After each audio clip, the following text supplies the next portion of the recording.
Tapi kalau lagi muter-muter begini jangan pakai cincin. Nanti cincinnya masuk situ mungkin.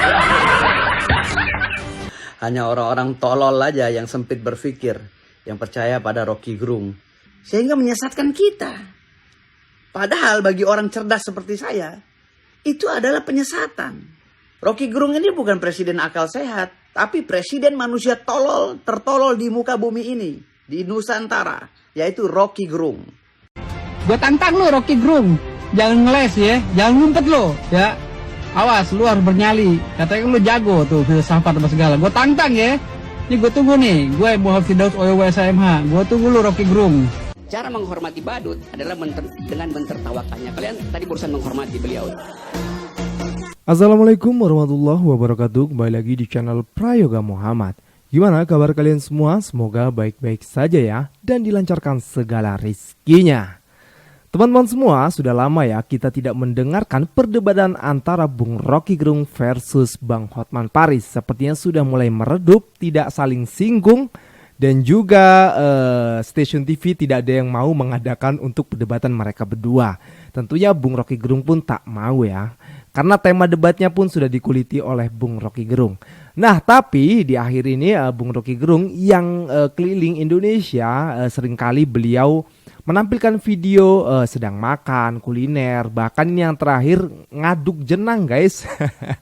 Tapi di sini ketika beliau membuat video sedang ngaduk jenang ya kan, beliau sempat menyindir tentang cincin lagi. Dan juga ada video Bang Hotman Paris ya yang sedang mempromosikan bisnisnya, bisnis kuliner juga ya. Jadi kalau gua lihat ini ada dua versi nih. Bang Hotman Paris dengan kemewahannya dan juga Bang Rocky Gerung dengan kesederhanaannya. Kurang lebih seperti itu, dan nanti kita lihat ya videonya. Tapi teman-teman semua, ada juga nih yang lucu, yang mau pansos tapi sepertinya kurang rame sih. Siapa itu? Ya Bang Firdaus ya. Beliau menantang Bung Rocky Gerung untuk berdebat. Ya kita tahu ya kualitas dari Bang Firdaus bagaimana, kualitas dari Bung Rocky Gerung bagaimana. Tentu saja para netizen banyak sekali yang mendukung Bang Rocky Gerung, karena kita tahu kemarin waktu perdebatan antara Bang Rocky Gerung dan juga Bang Hotman Paris itu banyak netizen yang justru membela Bang Rocky Gerung dan yakin kalau Bang Rocky Gerung lah pemenangnya, apalagi melawan Bang Firdaus. Wah, di luar nurul sih menurut gua. Tapi perlu sih diuji ya. Tapi sepertinya Bang Rocky Gerung sama sekali tak menanggapi ini. Oke teman-teman semua, kita langsung saja lihat videonya. Teman-teman, selalu ada cara untuk menikmati kuliner. Bahkan ketika keringatmu itu menetes sedikit, itu namanya bumbu. Karena ini dikerjakan secara tradisional. Ini namanya jenang Tulung Agung. Yang ingin menikmati kuliner terbaik di Asia Pasifik, datang ke Tulung Agung. Ya, Rocky Gerung. Salam akal sehat. Rasanya celeh. Cerdas meleleh. Ya, ini dia cerdas meleleh. Ya. Tapi kalau lagi muter-muter begini jangan pakai cincin. Nanti cincinnya masuk ke situ mungkin.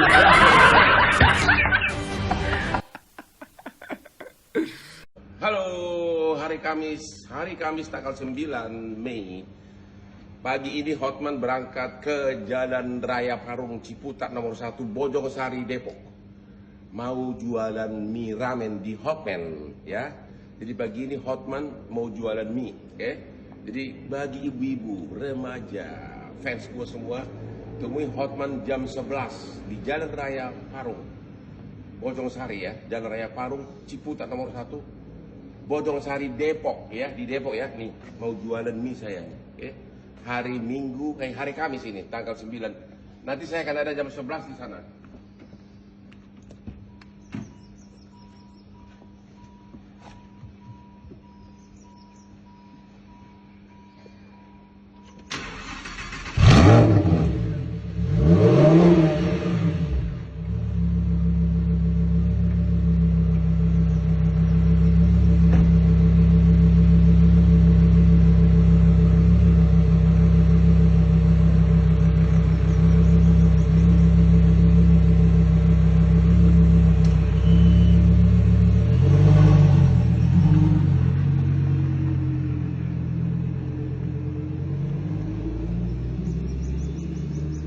mulus sekali guys mobilnya ya. Ya buat kalian semua yang ingin mencoba mie ramennya Bang Hotman Paris, langsung saja cus ke outletnya. Ya teman-teman semua, buat kalian yang menunggu perdebatan antara Bung Rocky Gerung dan juga Bung Hotman Paris sepertinya sudah usai, tak mungkin akan digelar lagi ya. Bahkan Bang Hotman Paris sepertinya sudah tak menanggapi juga sindiran dari Bung Rocky Gerung. Jadi case is closed. Dan kali ini ada Bang Firdaus yang masih gencar banget ingin adu debat dengan Bung Rocky Gerung. Setelah kemarin beliau membuat video di dalam mobil dengan kacamata merahnya, tapi sepertinya tak ada tanggapan sama sekali dari Bung Rocky Gerung. Dan sekarang beliau membuat video lagi. Kita lihat dulu videonya. Mempercayai bahasanya Rocky Gerung sama dengan menceburkan diri di dalam sumur api. Hanya orang-orang tolol aja yang sempit berpikir yang percaya pada Rocky Gerung. Selama ini Rocky Gerung tuh bagaikan pesulap. Ya, menyulap kata-kata. Gitu. Kan kalau pesulap itu kan banyak trik-trik tuh sehingga orang terpedaya, "Woi, hebat," padahal itu palsu. Gitu. Ya. Rocky Gerung tuh seperti itu. Maka ketika orang terbuai dengan kalimatnya, dia ikut nyemplung ke sumur api tadi dan terbakar semua. Jadi orang filsafat itu ada dua kategori. Yang pertama mencerdaskan, yang kedua menyesatkan. Kalau Rocky Gerung ini tipe filsuf yang menyesatkan. Karena bahasa filsafatnya itu menggiring opini dengan kalimat yang manis sehingga menyesatkan kita. Padahal bagi orang cerdas seperti saya, itu adalah penyesatan. Dengan mencaci maki presiden, dengan mengolok-ngolok Gibran, walaupun dengan kata kiasan, itu adalah penyesatan. Saling hina antar sesama manusia. Kalau filsuf yang bagus, dia akan memberikan kritik secara profesional dan santun. Karena ilmu tanpa adab tidak akan jadi apa-apa. Lah seorang Rocky Gerung hari ini telah meracuni jutaan otak manusia yang mengagung-agungkannya. Maka saya menganggap Rocky Gerung telah menghipnotis manusia dengan kata-katanya walaupun itu menjerumuskan. Ingat, kalau Anda bertemu dengan seorang filsuf menyesatkan, maka berusahalah keluar dari pemikirannya.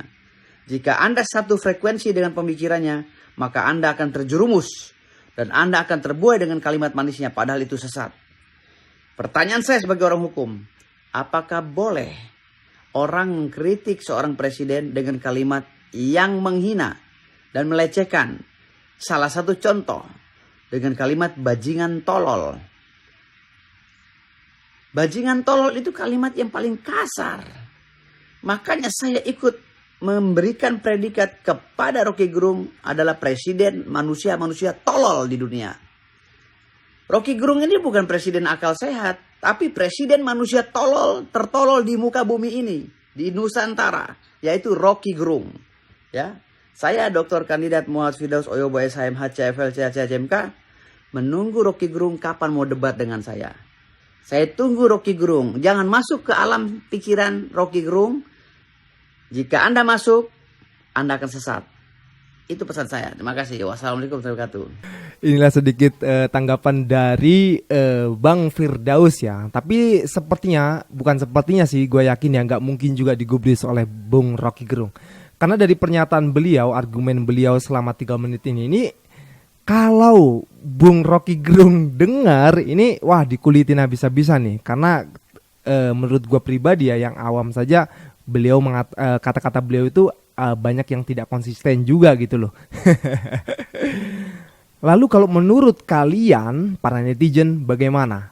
Apa pendapat kalian? Boleh langsung komentar ke bawah ini. Jadi kalau misalnya Bung Rocky Gerung pasti tidak akan menanggapi, yang menanggapi pasti para netizen. Ayo komentar di bawah ini. Oke teman-teman semua, sekarang kita lihat ya bagaimana Bung Rocky Gerung itu mencerdaskan. Jadi bukan membebalkan tapi malah justru mencerdaskan banyak rakyat Indonesia ya, yang tidak tahu menjadi tahu. Ini salah satu contohnya. Memang kata-kata Bung Rocky Gerung kadang terlihat kasar, tapi kan beliau menunjukkan kata-kata tersebut ke jabatan, bukan ke personal, bukan ke orangnya gitu loh. Kita lihat videonya. Itu artinya Anda mengizinkan negeri ini dipimpin oleh rektor dungu. Konsekuensinya, Anda takut mengucapkan bajingan tolol, itu artinya Anda membiarkan dinasti bajingan tolol itu menguasai Anda setiap jam. Jadi kompleksiti pikiran itu yang mencegah Anda untuk menjadi seorang revolusioner. Dari awal itu masalahnya, sederhana masalahnya itu. Saya setiap hari itu ada 60-70 permintaan diskusi ke saya tuh. Saya bisa penuhi. Ini setiap hari ya 60-70 tuh. Paling sebulan ya 5-6 kali saya keluar kota, tapi itu pun udah habisin energi saya. Tapi orang nunggu lagi kan di situ. Sambil Anda menunggu, Anda putuskan di Tulung Agung Anda mau minta tolong pada siapa? Pada keagungan. Nah, ini kesempatan saya untuk memberi semacam kritik diri bahwa Anda lihat misalnya, Anda barusan mendengar Pak Jokowi minta supaya Pak Prabowo datang ke Ibu Mega agar terjadi rekonsiliasi itu. Bayangkan, Jokowi harusnya cari cara supaya bertemu dengan Mega, tapi dia muter lewat Pak Prabowo. Lalu Pak Prabowo mungkin bilang, ya bagaimana saya mau tolong? Anda kan udah diusir dari PDIP kan? Kan mestinya Pak Prabowo katakan itu. Tidak mungkin Pak Jokowi, karena Pak Ibu Mega pasti tidak akan terima proposal apapun dari Jokowi melalui siapapun. Tetapi selalu ada yang siksak di situ. Ada partai politik yang masih menganggap bahwa pemulihan hubungan antara Jokowi dan Megawati bisa menimbulkan aura baru untuk membangun bersama. Tuh nggak ada istilah membangun bersama, membangun dengan perspektif sendiri. Karena itu politik seharusnya dari awal, politik hanya disebut politik kalau Anda tegas menyatakan siapa musuhmu. Bukan musuh pribadi, bukan musuh personal, tapi musuh dalam bentuk paradigma. Anda mesti terangkan bahwa kenapa misalnya ada kesenjangan antara yang kaya dan yang miskin. Kenapa misalnya jumlah aset kita yang akan ditinggalkan oleh ibu kota negara Jakarta akan pindah ke ikan. Aset itu udah dilirik hanya oleh 4 orang. Sepanjang Tamrin mungkin 20 gedung itu dilirik hanya oleh 4 orang, lalu dia bagi kapling di situ. Anda tahu itu karena anak-anak muda, Anda baca literatur, Anda baca sinopsis media asing tuh. Tapi Anda tetap bertanya bagaimana menghilangkan money politics. Kan dasar dari kita berpolitik adalah tukar tambah ide, tukar tambah pikiran. Kemampuan itu kita ucapkan dari dalam hati kita, perluas ke keluarga, perluas ke tetangga. Jadi kalau tadi persoalannya, kita mau cicil atau kita mau bayar tunai kedunguan ini, silakan pilih aja kan. Saya ingin kita bayar tunai, karena itu saya senang kalau diundang ke sini. Mestinya besok ada demo di depan kantor wali kota, depan kantor gubernur kan. Hanya itu yang bisa menggetarkan. Apa yang terjadi di dunia hari ini? Anak muda dunia itu bangkit. Dari kampus di Columbia, di New York, sampai kampus di Inggris itu, seluruh anak muda bangkit demo menduduki fakultas untuk satu isu, yaitu bebaskan Palestina tuh. Jadi ada musuh bersama, dan kita mesti terangkan itu bahwa revolusi perubahan itu hanya akan timbul kalau kita ucapkan bersama-sama ada musuh bersama dan tunjuk secara konkret itu. Konkret bukan orangnya, karena nggak mungkin politik berubah hanya dengan ganti orang.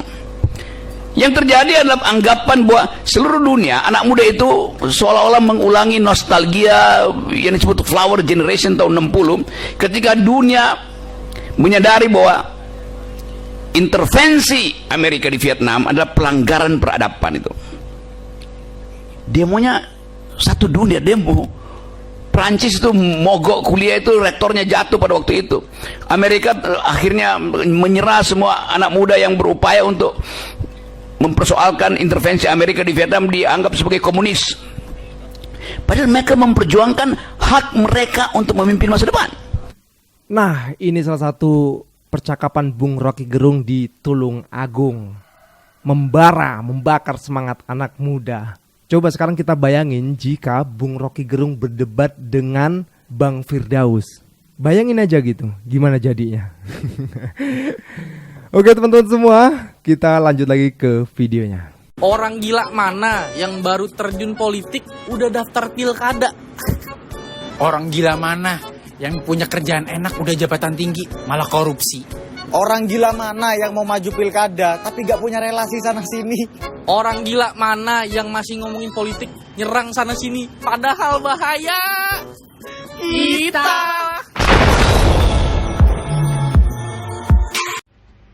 Gibran soal program makan siang gratis habiskan anggaran besar. Ini program makan siang gratis anggarannya memang besar, tapi jangan dianggap sebagai pengeluaran atau untuk menghabiskan anggaran, tapi kita lihat sebagai investasi. Kayak jamak terdengar di kuping gua, tapi siapa gitu yang ngomong? Tapi kita lihat sebagai investasi. Siapa ya yang ngomong ya? Sering banget tuh gue denger di kuping gue tuh, tolong jangan jadiin beban atau pengeluaran, tapi jadi investasi. Siapa ya? Siapa dong guys? Minta tolong guys. Biasa guys, minta tolong. Jadi kalau kalian tanya kapan Indonesia bisa menang di Piala Dunia, sebenarnya bisa. Bisa. Nggak ada yang nggak mungkin. Bisa, serius. Serius? Ya, bisa panitianya orang Indonesia, Nah. terus pemainnya ada Indonesia, Ya. terus jangan lupa wasitnya juga Indonesia, Iya. terus ada Mas Gibran main bola juga di Piala Dunia tersebut. Pasti bisa kita menang. Saya yakin pasti menang Indonesia. Saya yakin. Apalagi Bang Gibran main bola, bam, menang. Nggak gol pun jadi gol. Apa hubungannya bang? Apa hubungannya? Kan beliau kan bukan pemain bola, beliau wakil presiden. Ada-ada aja ini para netizen ya kalau ngomong. Oke teman-teman semua, gue rasa cukup ya. Jangan lupa beri komentar, beri kritikan kalian juga di bawah ini. Jangan lupa juga untuk like, subscribe channel ini. Sekian dari gue, Prayoga Muhammad. Wassalamualaikum warahmatullahi wabarakatuh.